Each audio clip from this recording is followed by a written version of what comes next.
Aziz kardeşler, aziz izleyiciler, aziz kardeşler gördünüz. Bak böyle balalı hayvanlar çıkıp sattığa. Hamısı cavan 1, 2, 3 doğmuş. Hayvan 115 baş hayvandı. Bak bunlar hamısı birinci, ikinci qarnadır. Bak görürsünüz bak bozları. Gündən Mart ayının 9'udur aziz kardeşler. Qusunda görürsünüz hayvanların süper balaları var. Hayvanların əksəriyyəti gedib kiləməyə boğazdır. Bak bu quzuların anası hamısı kol doğmayan boğaz hayvanlardır.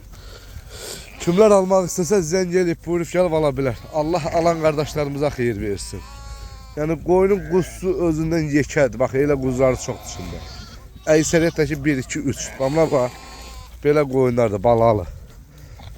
Quzuları görürsünüz.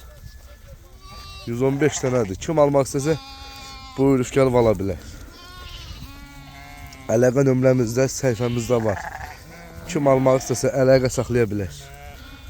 Maşallah koyunlardır, maşallah da kuzuları var. Allah alan kardeşlerimize hayır versin. İnşallah. Süper de kuzularımla bak. Bak məqırıq şey birinci qarnadı.